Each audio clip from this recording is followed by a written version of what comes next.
Yesterday at 6:57 a.m., the President tweeted, "Russia vows to shoot down any and all missiles fired at Syria. Get ready, Russia, because they will be coming. Nice and new," and he put in quotes, "smart," exclamation point. Can you resolve the disconnect between the answer that you gave and the commitment that the President made yesterday?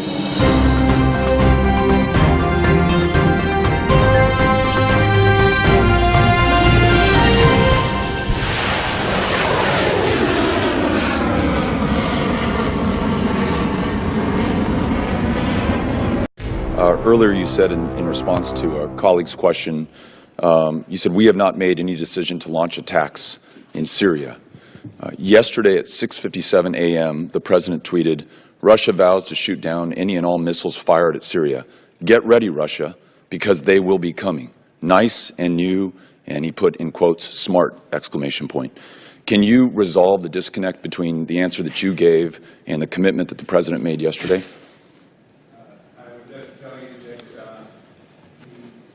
I don't know if your microphone is on.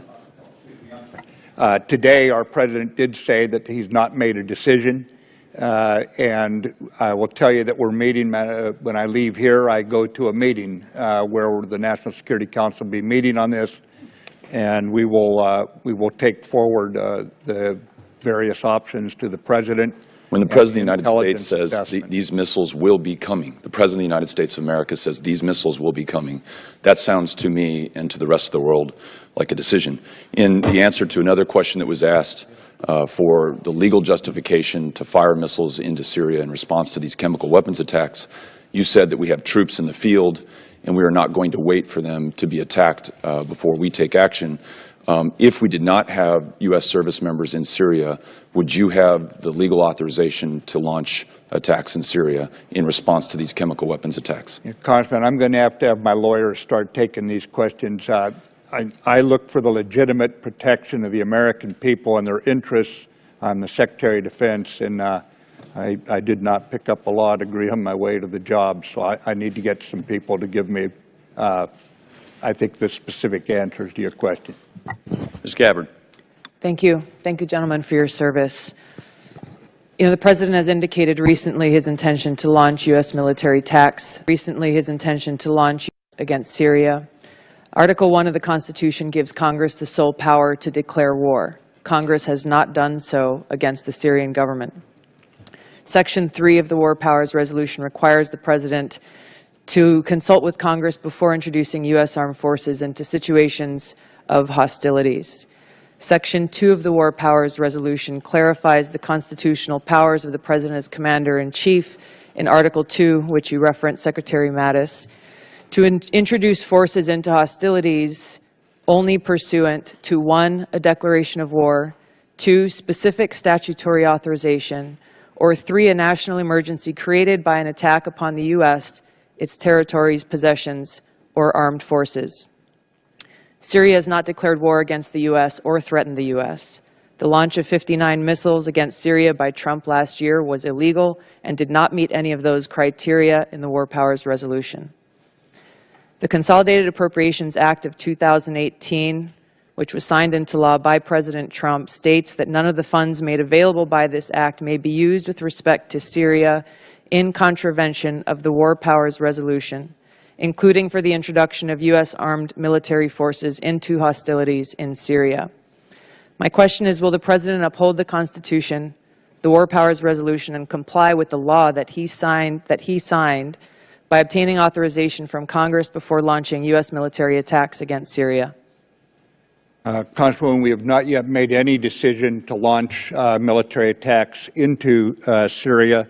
I think that when you look back at President Obama sending the U.S. troops into Syria, at the time he did, he also had to deal with this type of situation because we were going after a named terrorist group that was not actually named in the AUMF that put them in. This is a complex area, I'll be the first to admit. It is simple, however, what the Constitution requires. So while you're correct in saying the President has not yet made a decision, my question is, will he abide by the Constitution and comply with the law?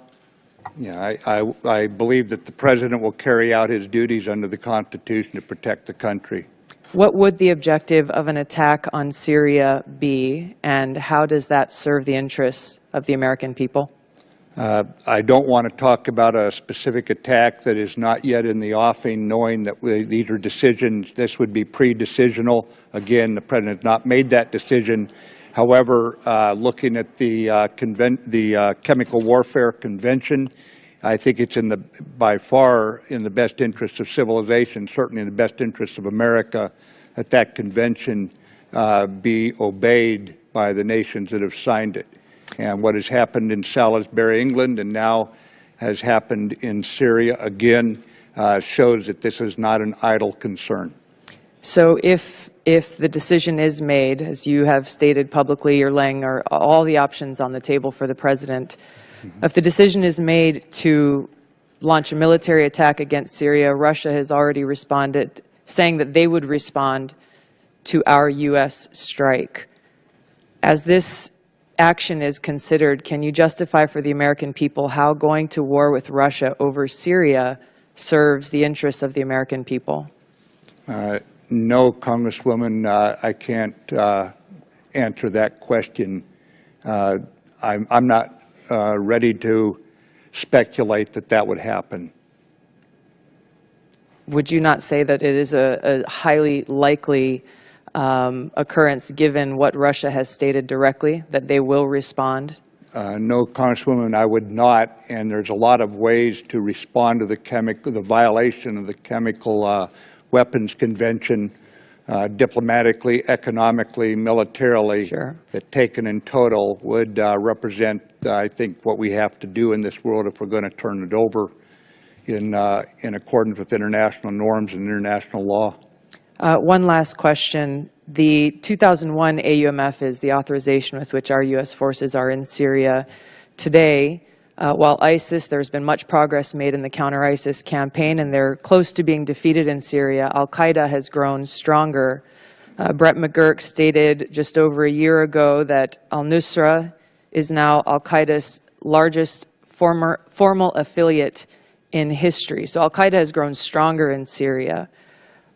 Why is this, and why have our U.S. policies not gone after Al-Qaeda in Syria?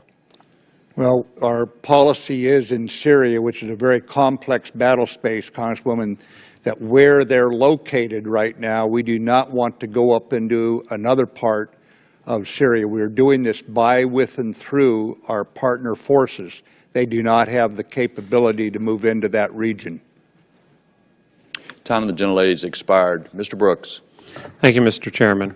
Secretary Mattis and General Dunsford, by way of background, I was one of some of our House Armed Services Committee members who, in 2011, voted against the Budget Control Act and its sequestration provisions that disproportionately cut national defense spending and so badly damaged America's national security. Now to the current date. Per the Congressional Budget Office, we face an $804 billion deficit this year, $12.5 trillion in total deficits over the next decade, and a total $33.8 trillion gross federal debt by 2028. Proverbs 22:7 warns us that, quote, the borrower is the slave of the lender, end quote. Similarly, I would submit, America's debt slowly but surely gives our creditors power over America. For emphasis, China, a geopolitical rival and perhaps a foe, is America's largest foreign creditor at $1.2 trillion. Here is our problem. If America's creditors simply stop loaning America more money, something they have every right to do, our federal government is immediately, the next day, insolvent and faces an immediate $800 billion shortfall. If this $800 billion shortfall is prorated equally across our $1.3 trillion discretionary budget, that translates into a devastating $400 billion cut to national defense immediately. In 2011, when America's gross federal debt was much less, at approximately $15 trillion, then Chairman of the Joint Chiefs of Staff, Mike Mullen, testified in this very same room that, quote, the most significant threat to our national security is our debt, end quote. Similarly, in 2017, when America's gross federal debt was roughly $20 trillion, you, Secretary Mattis, confirmed at your Senate hearing that, quote, "the greatest threat to our national security is our own federal debt," end quote. In the time that remains, will you please help the American people understand why you believe America's out-of-control deficit and exploding debt are threats to America's national security? Well, Congressman, I think any nation that can't keep its fiscal house in order eventually cannot maintain its military power, hence the connection to the Department of Defense that concerns me so much. It's also why we put solvency and security as watchwords at the Pentagon, because we need solvency first. So we're aligned with you. The situation I face is a worsening security situation in the world. So then, even with that thesis I just mentioned, I come in asking for an awful lot of money. The point I would make is, in 1985, we spent 5.7% of our GDP on national defense. It was in the 36th percentile during World War II. But 1985 was not a war year for us, and we were spending 5.7. What we are asking for in 2019 is 3.1%. So we believe America can afford survival, and I recognize the competing and very tough decisions on domestic spending, on health care, on defense, and I can only tell you that we will spend every dollar as wisely as we can. I don't have stress, Congressman. I create it. If I find someone who's getting artful with the money you've given us, that person will have to leave our ranks as we try to buy the time, security-wise, for you to put the fiscal situation back under proper order.